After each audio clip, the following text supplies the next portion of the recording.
Okay, so here are more notations related to graphs. Okay, let's say that suppose first consider undirected graph. Okay, now given an edge UV in the edge set.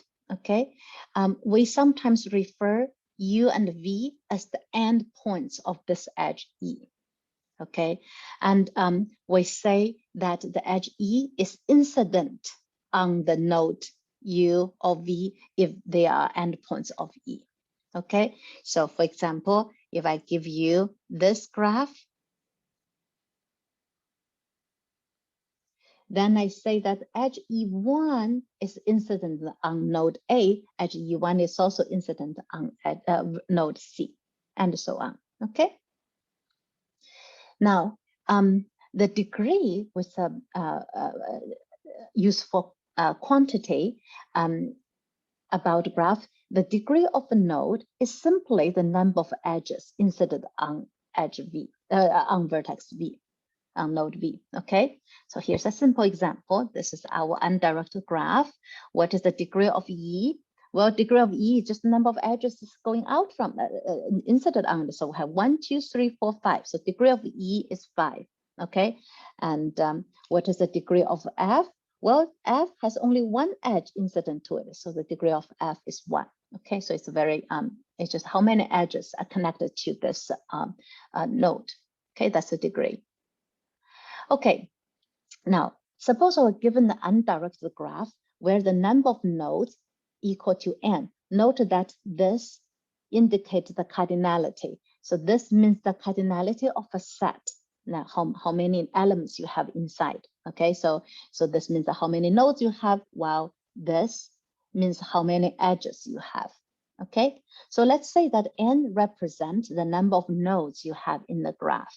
Okay, then it's not too hard to convince yourself that for any node V, my degree is at least 0, means I don't have any edges incident on me, and at most n-1, because given the node V, the highest number of, in the worst case, I'm having an edge from V to all the other possible nodes in V, and there are n-1 number of them. Okay, so because between two nodes, I cannot have more than one edge. Okay, so the degree is at most n-1 and at least n.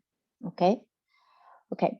Now, suppose given the graph, if I consider what is the total sum of the degree, let's say that for all the nodes inside, what is the total sum of all the degree? Okay, so for individual node, we know that the degree is bounded from above by the number of other nodes, which is the n-1, okay? But what is the total sum of the degree of all nodes? Okay, so in fact, if we consider this example, okay, so the sum of the degree of all nodes is basically the degree of A plus degree of B plus degree of C plus degree of D plus degree of E and plus degree of F. Okay, so it turned out that here is a simple formula for that. The total degree of all nodes equal to twice as number of edges as we have. Why? Because when you count degree, okay, if you think about it, when I count degree, each edge, you will count it twice. Once when you count the degree, so for this edge, for example, you will count it once when you look at the degree of A and once when you look at the degree of B. In other words, every edge, you will count its degree twice. In the counting of degree, you'll count it twice for each of its endpoint. Okay, so the total sum of degree for all of the nodes in your graph equal to twice as many edges. Okay, and this is actually a very useful relation because later when we have algorithms handling graphs, okay, sometimes this help us to decide what is the right time complexity. Okay, so okay, so this is what I have here. Now, another thing I want to point out is that here, very similar to earlier example, when we have points embedded in a d-dimensional space, then you have a different way to measure the size of the input. There you have the number of points and also what's the dimension of the space of each of the points. Okay, so here, to describe a graph, we actually also have two objects. We have both the node set and edge set. Okay, so when we talk about this complexity, then the complexity includes both the number of nodes and the number of edges. Okay, all right. Now, given the undirected graph G, okay, where n is the number of nodes again, okay, so what is the maximum number of edges? Well, you have n nodes here, and between any two, you can have at most one edge. Okay, so the maximum number of edges is basically when you have an edge between any two nodes. Okay, when you have an edge between any two nodes, and that means that the number of edges basically n choose 2, because any two nodes can give you an edge. Okay, and that equal to n times n minus 1 divided by 2. So that's a maximum number of edges you could have in the undirected graph. Okay, now this also implies that in general, if I give you a graph, V and E, okay, the number of edges is at the most quadratic, big O of n square. Okay, of course, the number of edges can be far smaller than n square. Okay, so for example, I could have the following graph. I could give you a graph where with n nodes but no edge. So the number of edges, in other words, the number of edges in general can be as small as 0. I only nodes, there's no connection between them, okay?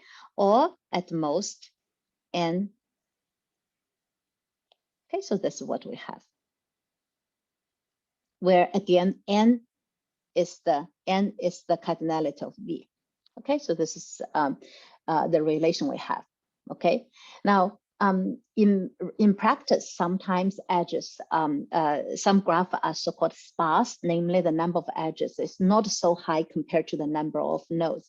But you could also have a dense graph, which are those graphs where the number of that you have a lot of edges, where the number of edges can go as high as quadratic number of nodes.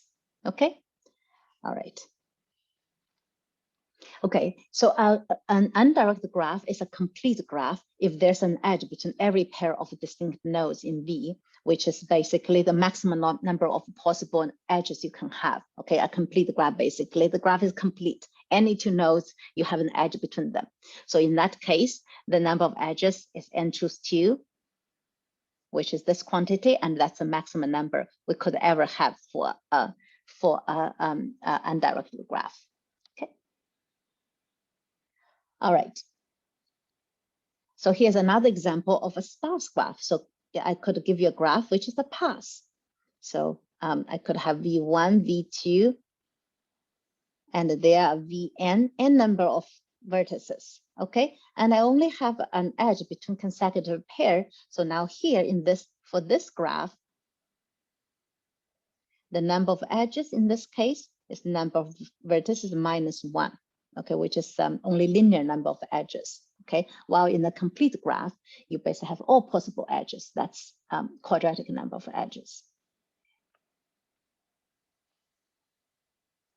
Now, similar things, also we can talk about similar quantities for directed graph.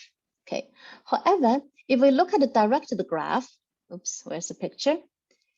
Then I have to, because at a node, for example, look at the node B, okay? I have both edges that coming in, and I also have edges going out, okay? So now we want to distinguish between the different type of edges that touches B, okay? So in undirected case, there's no such need, but in the direct case, I want to distinguish. In particular, given the node V, we say that its in degree is basically how many edges entering V.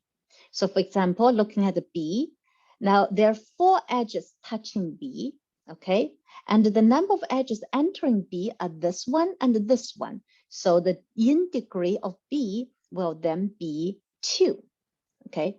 Now similarly, out degree of a node is how many edges leaving B, okay? So again, looking at the B, the out degree here will be this one going out, this one going out. So the out degree of B again is 2 in this case.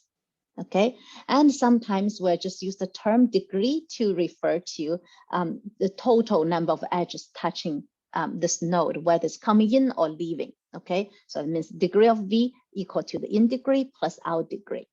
Okay, the point being that because now the graph, the edges has direction, we also want to distinguish between different type of edges touches a node, and that is the in degree or out degree. Okay, so here are more examples. So consider the node F. There's no edges coming in. Okay, as such, the in degree of F is 0. Okay, while the out degree of F is 1. You can also verify for the in degree and out degree for edge E. All right, now, same as before, the in degree of a node, okay, so for every node, the in degree of it is basically how many edges can entering V, okay? In the worst case, you can have N. Now, in other words, again, N is the number of nodes you have. You basically can have an edge from every node to V, including itself, because remember, we allow self loop. As such, the in degree as highest number, possible number is M, smallest is 0, so it's bounded between 0 and M. Same for out degree. From this node V, you can have an edge going out to every other node in your node set, and including to yourself, okay? So then you have M, at most M possible choice. So the out degree is always bounded by M and bounded from below by 0, okay? And now, different from the undirected graph, now if you say, let's count that what is the total in degree of all nodes in my graph, okay? So in this case, that means that what is the in degree of A plus in degree of B plus in degree of C plus in degree of D plus that of E and F, okay? Now what you note is that when you look at the in degree of all this node, every edge,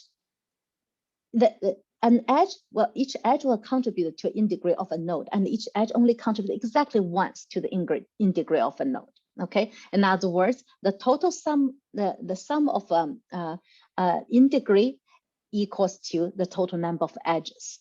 Okay, and the same argument holds for out degree. So here we have the following formula. Okay, so the sum of in degree equal to the sum of out degree of all nodes in the graph equal to the number of edges.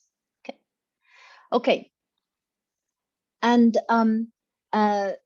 given the directed graph, okay, the maximum number of edges now, because we can have an edge between any two, including between a node and the self, okay? So the total number of edges is n squared, okay? So I should say that between any two nodes, you have actually, so basically an edge, any two nodes actually give you 2 edges now, the maximum number of edges, okay? Because AB and BA are not the same edge. And when you sum them all up, including all the self loop, you get n squared, okay? Another quick way to see is that each edge is a pair. And for the first node, I have n choice. And for the second node, I have n choice.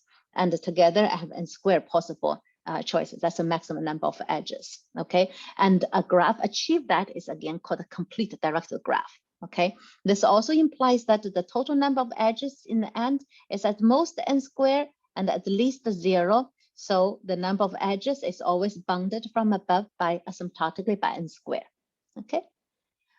Okay. One more notation just for later that easier to explain things.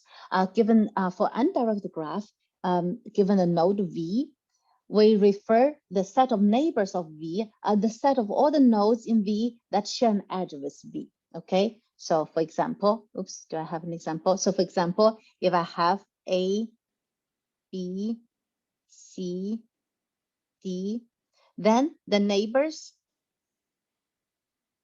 of A equal to B, C, and D because they all share an edge with A, while the neighbors of, say, B equal B only have A connected to it, okay? So in other words, neighbors are just all those nodes are connected to the current node through an edge, okay? So that's a set of neighbors. And for directed graph, again, because the address has direction, so it kind of refine this neighbor into successor or predecessor. Okay, so given a node V, okay,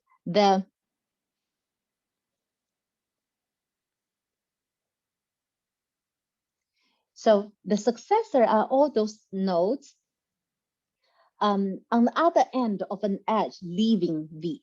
Okay, so basically, where can V go to through an edge, basically?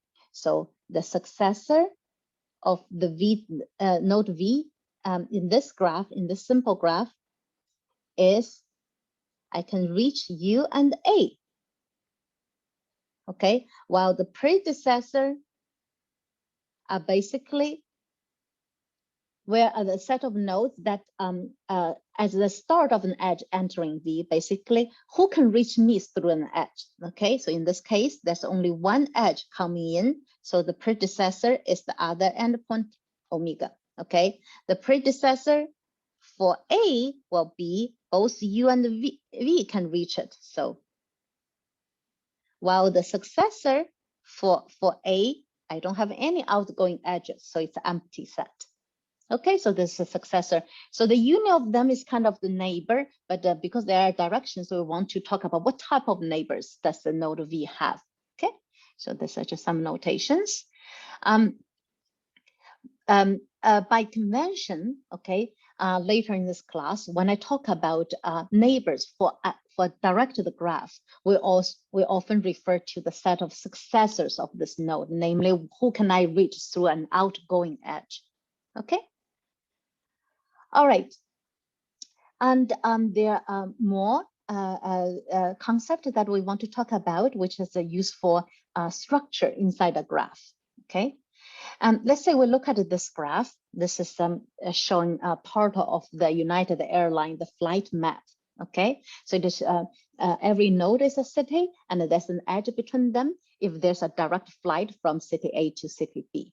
Okay, now, given such a map, you may want to ask queries such as, can we fly from Columbus, Ohio to Denver, Colorado using United Airlines? Okay, so then what you want is that you find where is Columbus, and then where's Denver, and then you want to see whether they can be connected through a list of possible flights, namely edges. Okay, in other words, what you are really looking for is to look for paths from one node to another node. Okay, formally, what is a path? A path from node U to U prime, in whether direct or indirect graph, is simply a sequence of one or more nodes such that between any two consecutive pair of nodes, there's an edge in your graph.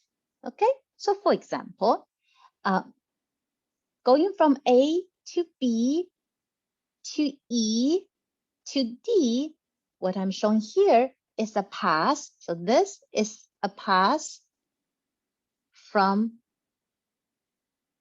A to D. Okay? And this is another path from A to D. Okay? So, but the following B, C, F is not a path because I can go from B to C, but there's no edge from C to F. Okay, a path is basically a sequence of edges. Okay, so BCF is not a path. Similarly, EF is also not a path because going from E, I don't have an edge going to F. I have an edge from F to E, but that's not the same as E to F. Okay, so this is not a path either. Okay, so it's rather simple. A path is just a sequence of edges. You can also think of it as the sequence of nodes connected by edges, consecutive edges. Okay, and so this is the now the length of a path is just the number of edges in it, which is also the same as the number of nodes minus 1. Okay, so for example, the path A to B to E to D, This one has 1, 2, 3, 3 edges. So the length of this path is 3, which is the number of edges inside, which is also equal to the number of nodes minus 1. Okay, because I mean you have one more node. Now the length of path could be 0. So we consider, by convention, we consider A to be a valid path, just a node. And the length of this is basically 0. Okay, you can think that A is just a path from A to A, basically, okay, intuitively. All right, so a path is a simple path if it visits every node only once, okay? So for example, the one that we see just now, A to B, B to E, E to D, this is a simple path. A to B, B to E, E to D, this is a simple path. Okay, but I could do the following. I can A to B, B to E, E to A, and then from A to B again. Okay, so this is also a valid path. So let's look at what is this path. So we have A to B, oops, B to E, E to A to B. So this is also a valid path, okay? Because a path is simply a sequence of nodes. As long as there's an edge between consecutive pair, that's a path, okay? But this is not a simple path, because A and B appear you visit them more than once. Okay, a simple path is basically you only visit each node only once. Okay, in your path. Okay, all right. So a cycle is a path where the first and the last nodes are the same. So for example, D go to B, go to E, go to D. So D, go to B, go to E, go to D. This is a path, and it's also a cycle because the first node and the last node are same. So you come back forming a loop. Okay, so this is a path. Now note that, let's see, note that A to B to E to D to A, this is not a valid path. It's not a cycle either as such. Why? Because A to B, B to E, E to D, but then in the last one, I do not have an edge going from, I do not have this edge D to A. Okay, so this is not a valid path. Okay, as such, it's also not a cycle. Okay, all right. Okay, so very often, like the question we asked, can we fly from Columbus through United Airlines to Denver? Okay, that is a reachability question. Namely, you are asking, is node U reachable from node V? Okay, and node U is reachable from node V if there's a path going from V to U. Okay, so for example, in this undirected graph, node F is reachable from A because I could going from A to F. So that's a path going from A to F, and as such, F is reachable from A. Okay, now in this example I have here, everybody is reachable from any node is reachable from any other node.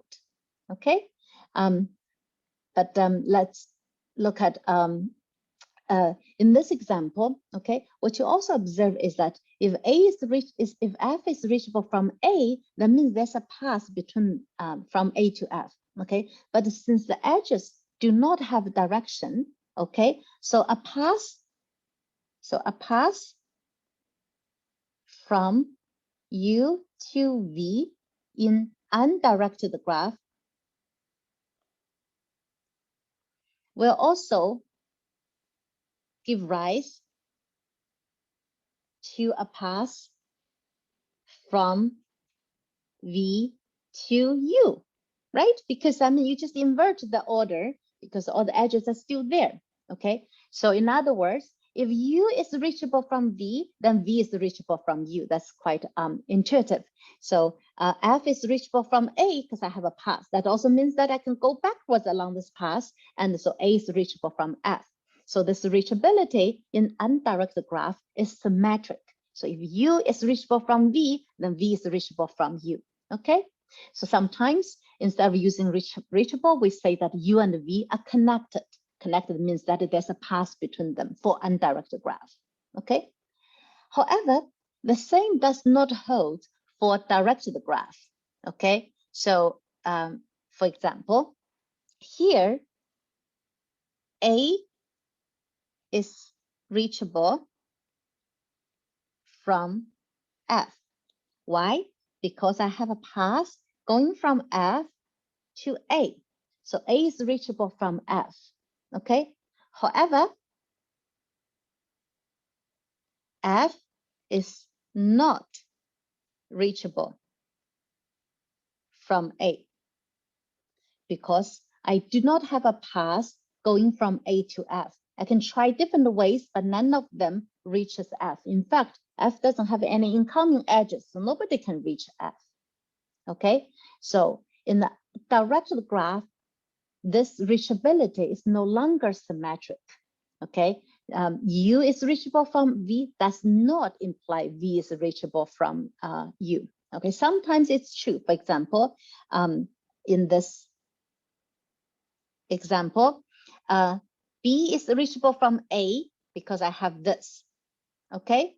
And here, A is also reachable from B because I have this. Okay, so both A and B are reachable from each other, but in general, it's not necessarily so. Okay, so there's a direction now. Okay, the reachability may not be symmetric. Okay, okay, it's like you have one-way street. You can go this direction, but you may not be able to come back. Okay, all right. So for undirected graph, we can also, instead of reachability, can talk about the connectivity, okay?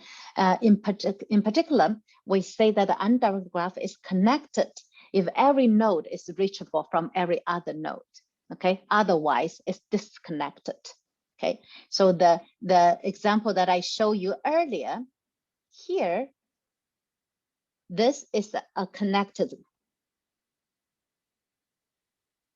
graph. Okay, because every node is reachable from every other node, okay? Here in this example, I have in Hawaii, within each island, let's the road network, because between the different islands, you cannot have a road connecting them, so they are not connected, okay? So a node here is not connected, say, to a node here, okay? Okay. Note that a graph is disconnected means that there exists at least one pair of nodes U and V such that they're not reachable. U is not reachable from V, okay? It's just by definition, right? Now, a connect components of a graph is basically a maximally connected subset of nodes in V, of V in this graph, okay? So let's look at example, oops. I didn't give, so let's, for example, look at the following.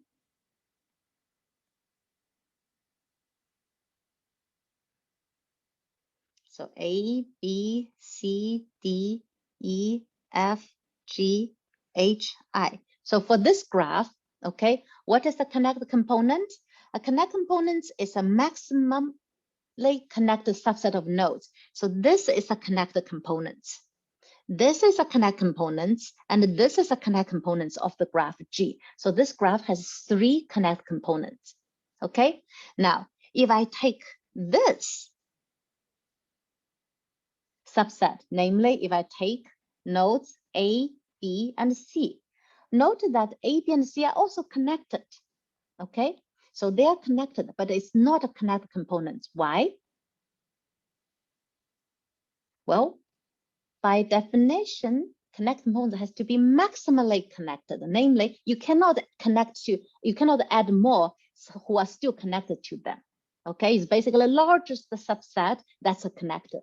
Okay, so this is connected, but it's not connected components because D can also be added and still the set is still connected.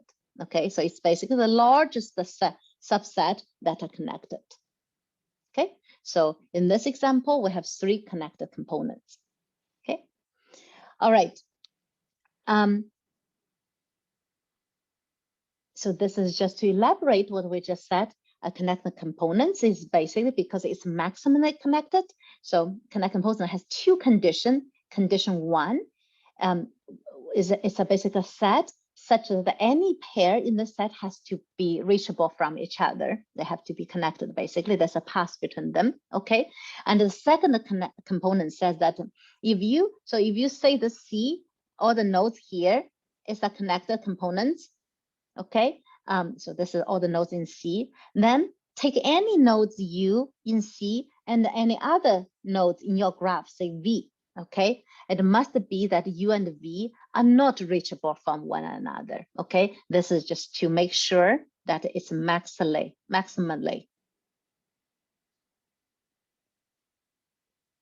Namely, you cannot find another nodes Z outside my set that can still be connected to me. Okay, so this is equivalent definition. Okay, but visually it basically finds the largest subset of nodes that are connected to each other, and you cannot add more. That's it. Okay, so they have to be connected to each other, and you cannot add more. That's what the second condition is saying. Okay, all right. And if a graph is connected, that means that all the nodes are connected to each other. So then clearly has only one connected component. Okay. Now, as I said, this concept usually is used for undirected graph. For directed graph, because the reachability is not symmetric, it is a little bit trickier. But this analogous concept called strongly connected components, okay, which we're not going to cover in this class, but you should just be aware that there's similar concept for directed graph, but they're a little bit trickier because you have direction, so you want to make sure that the both directions are connected, basically, are reachable, basically. Okay, but we focus on, for connectivity, we focus on undirected graphs. Okay, yeah, this is what I just said. Okay,